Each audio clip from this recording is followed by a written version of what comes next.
Welcome to the HR on the Offensive podcast, brought to you by Lace Partners.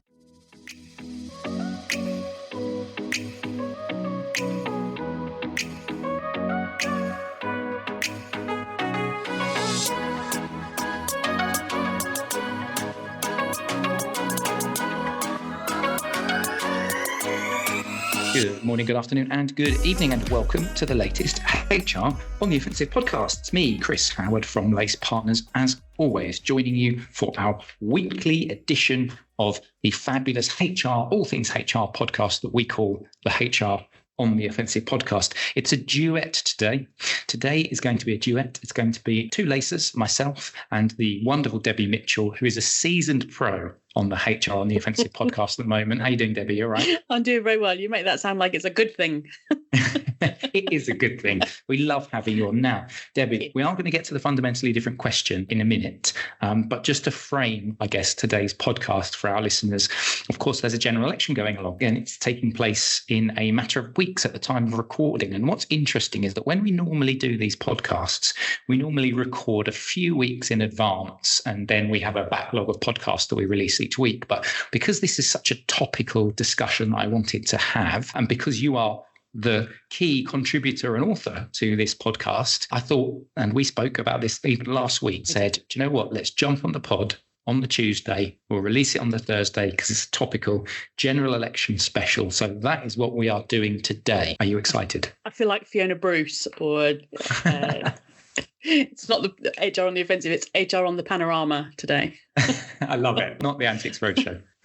Not that. So, of course, tradition dictates that before we get into the seriousness of the general election and how it could impact HR, and also a white paper that we've put out, which we'll put a link to in the show notes and we'll talk about in a minute, we need to do the housekeeping, which is the fundamentally different question. Ladies and gentlemen, if you are listening to this for the first time, the fundamentally different question is that at Lace Partners, we ask a completely non-related and random question to kick off a bit of a check-in, if you like, for our podcast. So for today's fundamentally different question, just the two of us, Debbie, I read an article which talked about how last week at the time of recording, ChatGPT went down, and not only marketers were having a panic up because suddenly they didn't have something to write their blogs for them or their social media content or do half of their job for them, but lots of people suddenly saw that there was an outage and thought, actually, I find ChatGPT quite useful. And it got me thinking, what's the one thing, whether it's an app, whether it's a piece of technology, it doesn't have to be a piece of technology, that you cannot do without? And I'll go first to give you a minute or two to compose yourself. But for me, it's my Fitbit, my wearable tech. And my Fitbit I use for essentially controlling my life. It controls the amount of exercise I need to do in the day. It controls how much food I consume, because if I don't do enough exercise, then I can't consume enough food. So for me, if I lost my Fitbit, or as has happened to me, the battery died on it, I get really antsy and I can't really survive without it. And I don't know if that's a good or a bad thing, maybe a bit of both. But what's your one thing that you cannot do without? I'm going to an app, and the app I cannot live without is Deliveroo. Other delivery apps are available because I'm a bit of a last minute panicker when I look in the fridge and realise I've got no lunch and someone can deliver me some from the local Co-op, Waitrose, Sainsbury's or Marks and Spencer's within about 25 to 30 minutes. It's a bit of a poundsy way to go about getting your shopping delivered, but it is a panic buy that I throw money at the problem just to get some fresh tomatoes from a tuna and tomato sandwich.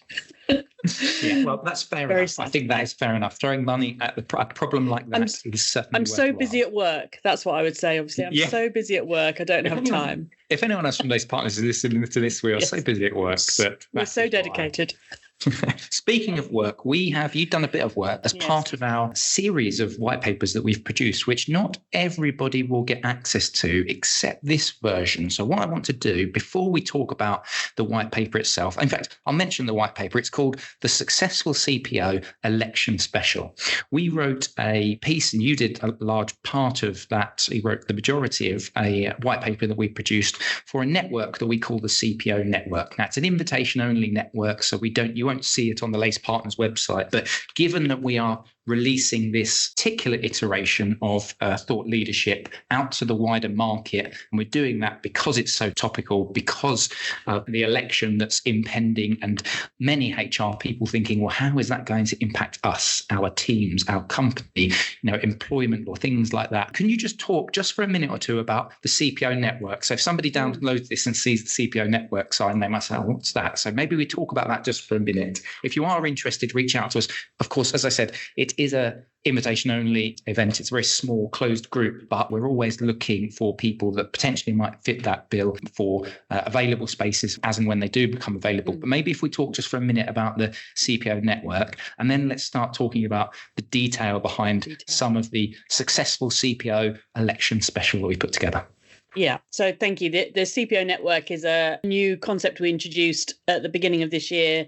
We do have a very limited number of places. We're approximately 30, so we keep it very small, invitation only. And what we tried to provide is we reference it as being sort of a place to help to shape the future of our function. So that's the kind of thought leadership angle that we like to play with the network. Really, we can collaborate and push some of the boundaries and some of the thinking about what HR does and how it delivers services brilliantly to the businesses that it operates in. And we do that through a number of different ways. We have some virtual kind of check-in calls, which is a very safe space for a small group of CPOs to vent, to challenge, to share experiences, share problems, etc. But we also have a number of other events that kind of run through the year, and we try to provide some thought leadership, and that's where this particular paper comes in. We have a few that we've done sort of earlier in the year. We've got a couple more in the train of production for later this year, but sort of at the moment our focus is on the election special. So if I start to talk about that, when we started to write the election special, it sort of said, we have a few months until a general election. And I think literally as I was writing that intro, I watched the announcement on that rainy day in Downing Street and had to delete a couple of lines of text and change it to an election is imminent. So it's proper agility in working style. That was that day. Yeah, we've had to move ourselves around a little bit quicker than we normally would when producing that sort of stuff. So as Debbie mentioned, we do have a successful CPO series that we have exclusively for our CPO network. We have one which looks at some of the skills and traits of a successful CPO. And that's really what we're trying to do, is help to support and drive CPO CHROs. But let's get into the detail of this. Now, we will put a link to it in the show notes. And the caveat needs to come in that, of course, this was written a good few weeks before any of the parties have released their manifestos, which at the time of recording, again, we are recording on the Tuesday and this podcast will go out on the Thursday of this week, a lot of the manifestos started to come out. So we're all still learning what each of the parties are thinking about, particularly when it comes to business, when it comes to employment. There's a lot of interesting things that are starting to crop up as the parties scramble for those elections, sort of those seats in Parliament. But Debbie, can you give us a little bit of an overview just on what we talk about in terms of the summary bit? And we're talking about at that point, the main parties' kind of positions. And maybe we just do a 1 minute on the report as a whole and the bits that it covers. Yeah, sure. So as a whole, I mean, look, what we wanted to do was to try and pull lots of information that might be relevant about what could change, what could happen into one place. And certainly when we started researching content for this paper and sort of insights and questions, what we discovered was it was very hard to find lots of this stuff in one place. And no one was really talking about what is the preparation I should be doing in my organisation as a CPO or generally to sort of preempt some of the changes that could emerge. And I guess often we would say that doesn't really matter too much because we don't know the outcome, but all our polls suggest that there will be a change of government after the election and have been suggesting that for a while. So it's not sort of particularly pertinent to a 4th of July date. And so it's useful to have a think about what is some of that prep that we could do and just to have a sense of what are some of those main parties kind of positioning and what might we like to see. So that's what we've tried to sort of pull together in this paper is, first of all, we start by providing what we call a very high level summary of the parties' positions on employment kind of landscape. So we have some mixed views, to be honest, because there are some parties that prior to manifesto have put out some kind of general themes about some of the things they might cover off. Other parties have been a little bit more focused on, let's say, their top 5 pledges to the country, for example, which don't include anything specifically around talent or employability. So there are kind of mixed views across those parties, but we've tried to set out sort of a high level view about the business, employability, talent, skills kind of pipeline and employment law pipeline across all those main parties, just to give us a sense of where there are kind of factors that we should consider. So we even include sort of the national parties for Scotland and Wales in that. Again, limited detail in some of those, but we wanted to give that sense. So that's kind of where we start. We then move on to talk a bit about some of the things that so these are not sort of political statements, but some of the things that a government could do, regardless of who that is, that might be of interest to us as kind of CPOs or business leaders. So we focus in a bit on 3 things that we were particularly interested in. One around sort of enabling business growth, and what are some of the initiatives that you might see that could encourage that business growth across our economy, which includes things like incentives around innovation, technology, around export enablement, and particular sector focuses like technology, healthcare, manufacturing, and what governments might put into those. We talk a bit about skills and capability building. We know apprenticeship schemes and sort of grants and levies and those kind of things, funding for STEM initiatives. We know those kind of things are always of interest to us as CPOs, and what we can bring into our organisations to think about early careers, but also B, to think about enhancing the learning of some of our more tenured employees, for example. So there's quite a few things around those. We've also got sort of mention around advisory boards with industry leaders. So a couple of things that we've seen around those to make sure that training programs and national initiatives are of interest. And then finally, we talk about sort of incentivising work. So this has been a bit of a hot topic over the last couple of months around making it meaningful for people to actually be in work. We've talked previously on podcasts about sort of the retirees and bringing some of those back, but it's a range of things. We talk about young people, older workers, those with disabilities, carers, financial incentives, and generally how governments might incentivise some of the work opportunities. There's a fair bit to go through there, and we'll talk about, we've had a couple of, in a second, Debbie and I will talk a little bit around a couple of the contributors that we've had. But I wanted to ask you a general question, Debbie, around how much should HR, maybe CPOs, CHROs, but also HR as well, be paying attention, do you think, or do we think, should be paying attention to the detail within this? Like, I don't think we're suggesting that every single person who listens to this podcast goes and reads every part manifesto of the manifesto, but how important do you think it is for a CPO, a CHRO to be at least aware and on top of some of the key bits that relate to them? I guess specifically when you think about, we spent a lot of time talking about the need for commerciality. So we've talked about the different hats of a CPO, and if you're operating at that C-suite level, you need to be not just thinking from a functional point of view, but also from a business-wide, from a commercial point of view. So how important is it for CPOs, CHROs to get into the detail, or even just to know some elements of the detail? That's the first question. And the second question is the wider HR team. In other words, I'm listening to this and I'm thinking, how much do I need to know? Yeah. I mean, it's interesting. When we've talked to clients, friends, networks, there are mixed views about it. And some are very keen to be all over the detail and understand what might be coming down the line. And others who sort of take a view that it's not top of their priority list right now, that what will be almost. You can't prejudge the outcome of an election. And once we know the implications of that, once we know the outcome of an election and what a party who is in power will aim to do, well, then at that point, yes, we'll get into the detail and we'll get interested and we'll look at it. Our view is just there is preparation you can do. So what we've tried to provide here is kind of an overview, but I wouldn't expect that a CHRO, CPO would get into the detail of every manifesto and understand it. I think there are some things that are important, obviously, post-election to really get into the detail of. And the point in our paper really is, have some awareness of these things, be conscious of them, think about the things that actually your business might be looking out for, your organization might want to see, for example, growth or particular skills funding, or, a particular, if talent attraction is a challenge for you, there'll be lots of things around the incentivization of work that will be key for you to really get a handle on fairly quickly. But But yeah, not in the level of detail. I think then the broader HR function, there's some opportunity there to think about your specialisms, for example. So again, if you're a generalist business partner providing support to a number of business leaders, you might want to get a sense of what are some of those legal requirements that are going to change. If you're in an employee relations or a manager assist type function, that might be something also you want to pay attention to. But if you're in a talent development, talent acquisition, you might want to pay attention to other elements like sort of what's happening around apprenticeships. So I think you can kind of niche your particular interest according to your specialism, but I think it's useful to keep kind of a scan out of what those things are.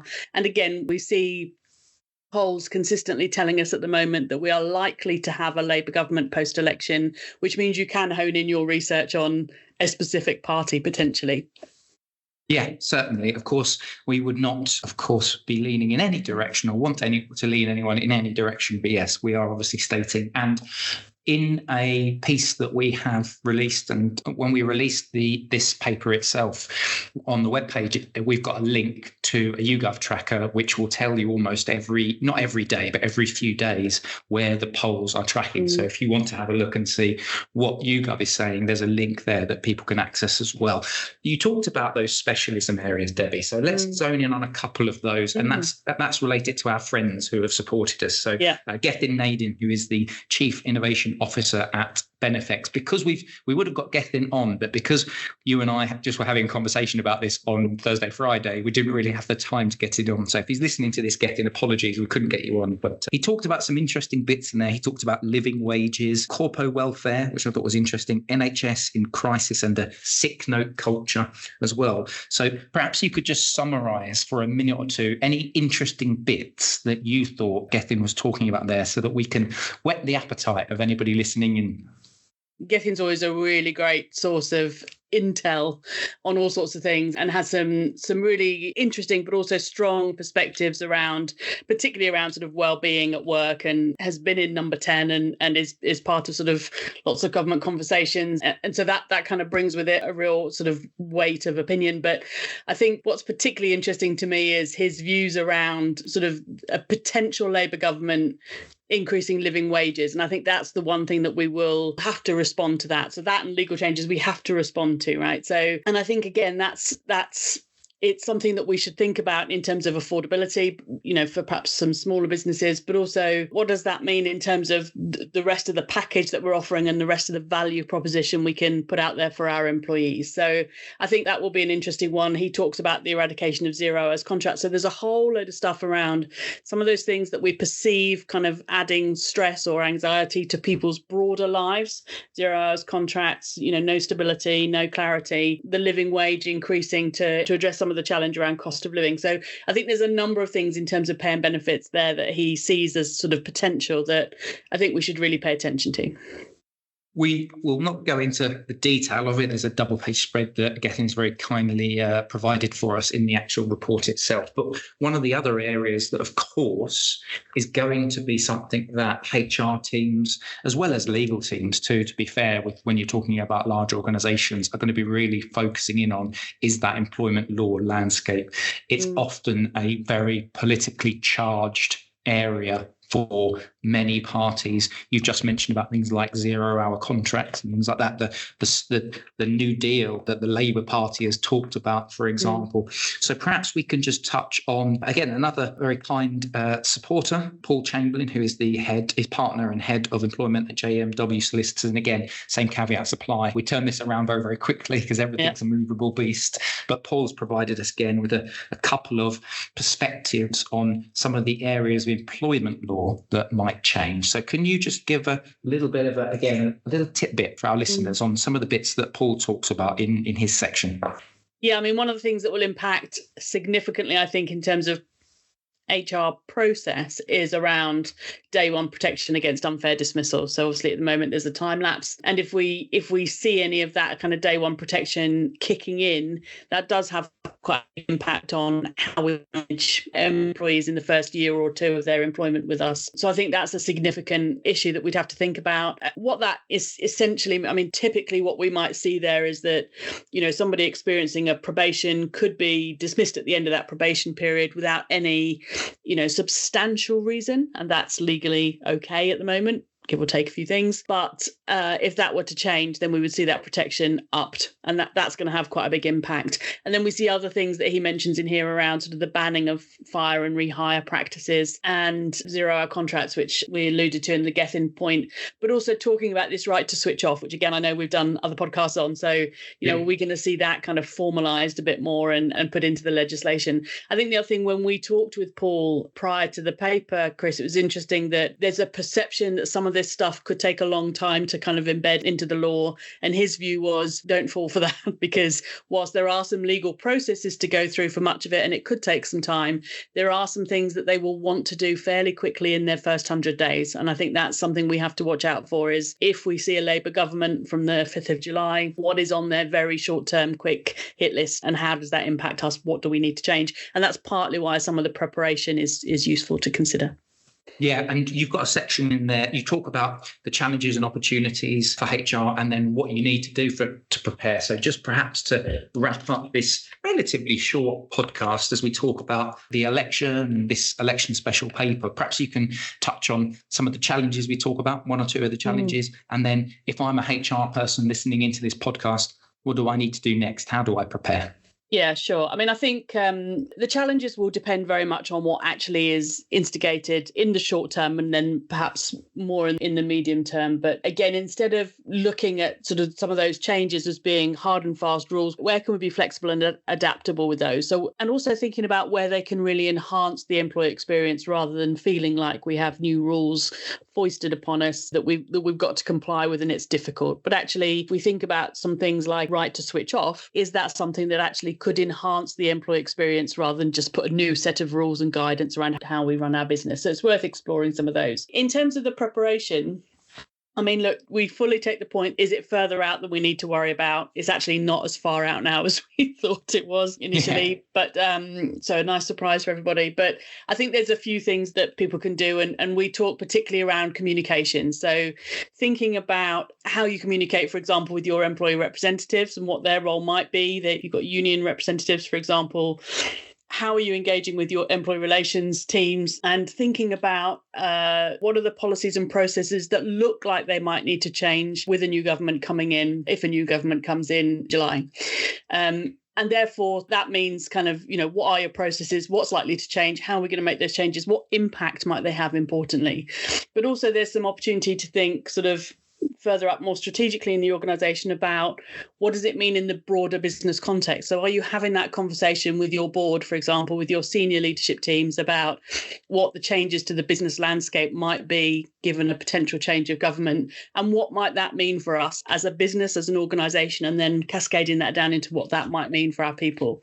So we provide some kind of points for thinking through different things. I mean, the other thing we always say is, and certainly we saw this during Brexit and probably ever since then, is kind of the rise in potential tensions around your organisation because of that sort of political debate that goes on. So it's just one to kind of watch and to think about in terms of how you might manage it. And then what we do is we provide a more detailed checklist. So we've got some stuff you can tick off if that's kind of the way you like to work. But everyone loves a checklist. Everyone loves a checklist. Just want to tick stuff off. So we've provided that checklist so that if you want to think about sort of how you might go through some of those things, then that's kind of out there. But we also talk about potentially pulling together a little task force to think about some of these things. So is that something you could do within your HR team, or is that something your senior leadership team should be doing with a cross-functional task force as well? So we've got some insight into that. Plus, of course, as always, some other useful resources that you might want to tap into. Yeah, and some of the useful resources include How Could HR Change Under a New Government, which was written by the great folks at Peninsula, How to Adapt to Political Factors Affecting HR Management, some trends there. There's the CBI General Election Hub. We've got QR codes on the paper as well, so you can scan that in. A couple of pieces from HR Magazine as well. We are just coming up towards the end of the podcast, Debbie. Of course, what we will do, as I said right at the beginning of the show, we will put a link to the paper itself. You can find it on the Lace Partners website. If you go to the Insights section and and then just click on, you can either, it'll be in chronological order of our content, or if you want to access it via there's a tab on there which says white papers, and you can see it's called the Successful CPO Election Special. Debbie, just before we wrap up though, any kind of final bits or any takeaway that you'd give to people? Because we've gone through a little bit of a whistle-stop tour of the paper itself, but apart from download and have a read and get in contact with us if you've got any questions, is there anything that you want to leave other people with? Yeah. Apart from all that, no. Look, I mean, I think we've said it a couple of times. Preparation is really important.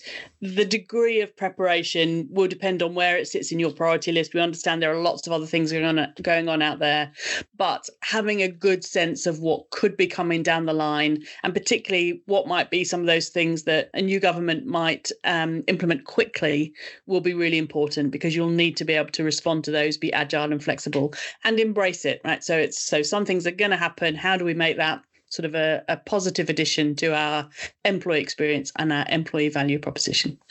Lovely. And of course, once again, thank you very much to Gethin from Benefex, and also to Paul from JMW. Again, they are referenced in the report. So if you want to speak to those guys about any of the services they provide, then you can do so as well. From myself, thank you very much. Debbie, thank you very much. Thank you very much. Nice to be here again. Yeah, always lovely to have you on. Hopefully you've enjoyed this very, very quick whistle-stop tour, and hopefully we will speak to you, see you, or hear from you next time on the HR on the Offensive podcast. Bye-bye.